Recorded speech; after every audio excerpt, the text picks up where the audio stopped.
Fun.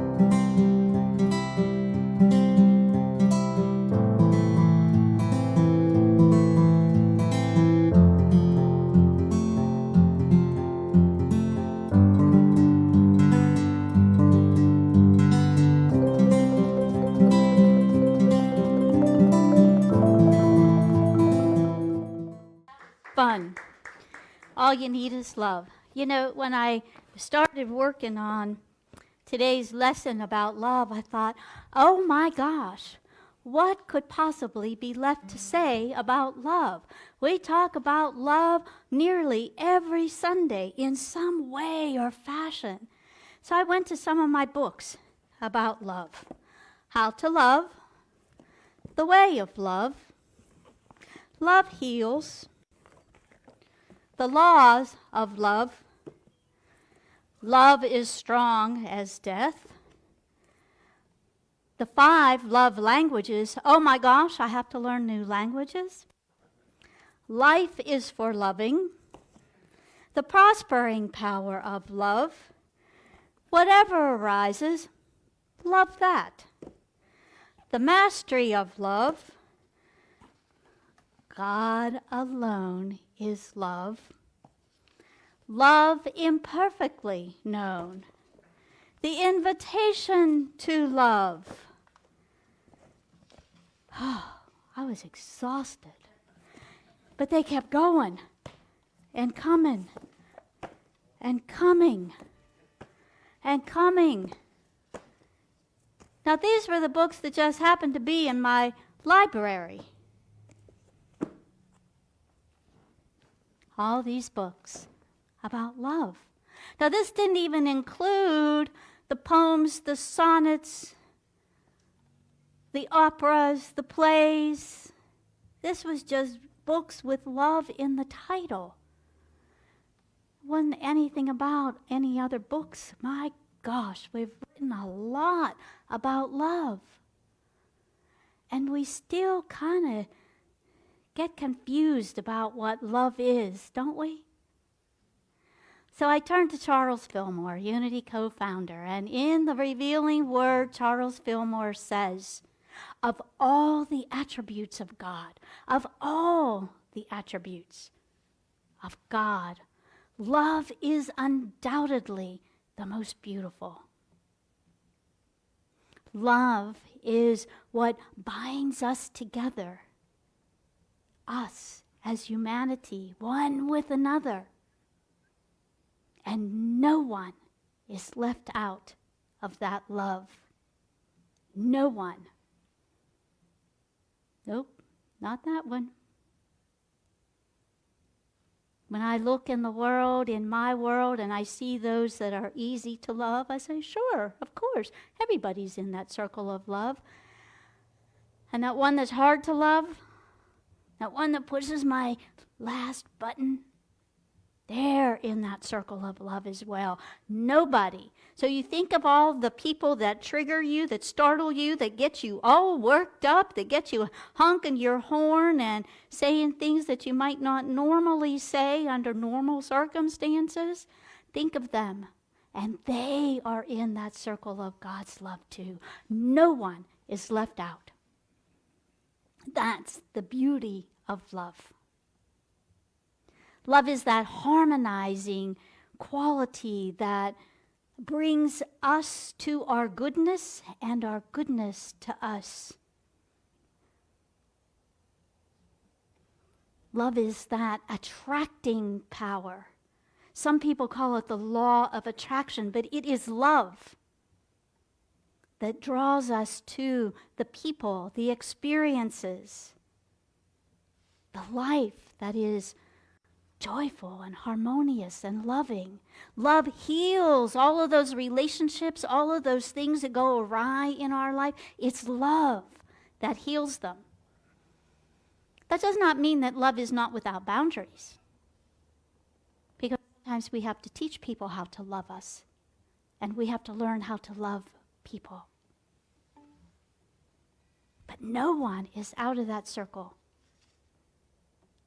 When we call on the power of healing our physical body, our spiritual body, we're calling on the power of love. There's a whole book written about it. Love heals.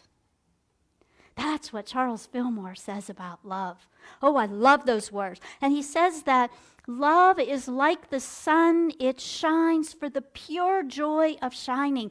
No care whether love gets love back in return. Are we willing to step into love so boldly, so audaciously that we don't care if we get it back? Are we willing to love someone who doesn't have the ability, capacity, desire to love us in return? Can we send love to them? Can we give them love from our heart?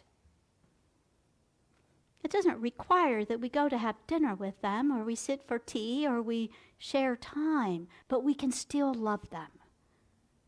It takes a lot to do that. And then I go to this book. This is my new favorite version. This is the Fillmore Study Bible. And the reason I like this Bible, because it has the scripture, and then it has right next to it the metaphysical understanding. What a gem. And boy, does this have some good instructions about love. It tells us to love. It tells us we are loved. And it tells us what love is. And we turn to Corinthians 13, 1 Corinthians 13, to hear it so clearly, so concisely. If I speak in tongues of men and angels, but do not have love, I am nothing more than a sounding gong. I'm a noisemaker if I don't have love. If I have the gift of prophecy and can fathom all mysteries and all knowledge, and if I have faith that can move mountains, but I don't have love, I am nothing. If I give all I possess to the poor and give over my body to hardship that I may boast, but do not have love, I gain nothing. We gain nothing by being martyrs or noisemakers. Nothing. But here's the good part. What is love? Love is patient. Love is kind. Love does not envy or boast. Love is not proud. It does not dishonor others, and it is not self-seeking. Love is not easily angered, and keeps no record of wrongdoing. The beauty of love. Love does not delight in evil, but rejoices in the truth. It always protects, always trusts, always perseveres. Love never fails. Hear that. Love never fails. Believe that. Love never fails. So you think you're in a place that is unfathomable, inescapable, impossible. Love never fails. In the end, love prevails. So there's a saying, from a movie. It's all good in the end. What if it's all love in the end? If it's not love, it's not the end. Love never fails. But where there are prophecies, they will cease. Where there are tongues, they will be stilled. Where there is knowledge, it will pass away. For we know in part and we prophesy in part. But when completeness comes, what is in part disappears. When I was a child, I talked like a child. I thought like a child. I reasoned like a child. But the time comes that we put away our childhood ways. And we move into those ways of spirit. For now we see only a reflection in the mirror, and then we shall see face to face. Now I know in part, then I shall know fully, even as I am fully known. So we have this love, and now we have a good idea about what love is. And oh my goodness, as I'm reading all of those descriptors, I'm thinking, oh boy, I missed the mark. I miss the mark just about every day. And the days that I don't means the days that are likely that I stayed in bed all day and didn't talk to anybody or see anybody or experience any part of life. But we're challenged to be that pure love. And this is our life schooling, is to practice being that love. Practice being it. And we get to be that from our personality, our human aspect. Oh boy. And those when we're loved from our humanness, that's when we divide and sort and sift and put people into categories according to whatever criteria we seem to be using at the day. We other people. We judge people. We judge ourselves. And not in that discerning way, but in that judgmental way that puts them outside of our heart, that puts them outside of our love. That's our human condition. But then we express and experience love from our divinity. And you know when you're there. We can feel that. There's a vibration that comes with that love that is like no other. It's when we know for certain, without question, without doubt, that we are one with our source. We are loved by our source. We know that. We have those moments, right? When we remember that purely and completely and totally, that we are one with our source. We are loved no matter what, without question, without condition. No matter how we show up, we are loved by our source. And so is everyone else. That's when we're moving in spirit. And we live that. And the more we practice that, we live it more and more and more. Sometimes it takes some reading of some books to remind. Sometimes it takes sitting with someone to tell us, remember, you're loved today. Remember, you are love. We're here to be love. Nothing else. And Jesus is our example of love. So, but was Jesus always patient? I don't think so. I can remember a couple of instances, people were bringing their children to Jesus, and the disciples were shooing the children away. And Jesus said something like, whoa, wait a minute, guys. Something like that. Let the children come. And he took the children in his arms and he blessed them. And he told his disciples, unless you become like a child, you shall not enter the kingdom of heaven. The kingdom of God will not be yours. So are we willing to come like a child? Not childish, but with that pureness, that innocence of a child. Imagine that child running up to you and hugging you. We've had that happen, isn't there? There's nothing in the world that's better than a child loving you. A child in there knowing that you are loved too. Children know. Our babies know. Jesus was far less than patient when he entered the temple and he saw the markets going on and people selling and money changers. He was very much less than patient. He flipped the tables. He turned them all over. And they were not our little plastic folding tables we use today. Imagine what it took, the energy and emotion behind that to flip the tables. They were probably stone tables. Imagine that.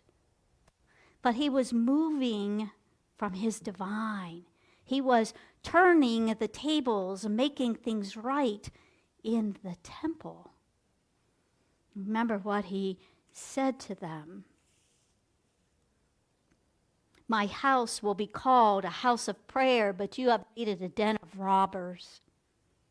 So he was making things right. And remember when the disciples were in the boat and Jesus was on the shore, and Jesus walks across the water, and Peter tries to walk on the water too. And he does. He's successful until he's not. And his doubt overtook him. What did Jesus say? Oh, you of little faith. So Jesus reminded his disciples too that we need reminders. We need reminders of all these descriptions of what love is. And that we don't have to be perfect, but we can be on the path. We can be patient with ourselves and patient with others. We can be kind. Even to that lady, 2 stop signs just to sit at a red light. I could have been more patient. Yes. We get to practice all of these things. And 1 Corinthians 13 concludes with, and now these 3 things remain: faith, hope, and love. And say it with me. The greatest of these is love. And this season of Advent, the anticipation of the birth of the Christ in us, the birth of that Christ consciousness as us, we anticipate that with great joy. And that invitation from Mary, the mother of Jesus, I believe she gave us this invitation. She said yes. She said yes to be the vessel to the birth of Jesus. So we now have the opportunity to say yes, to be the vessel of the birth of that Christ consciousness again and again and again. Every day, every year, every moment, we get to choose and say, yes, I will be that divine. I will be the Christ in my world. I will be love. Every moment we get to say yes to that. So will you say yes on this third Sunday of Advent? Will you allow your life to be guided by faith? Will you allow your spirit to rest in peace?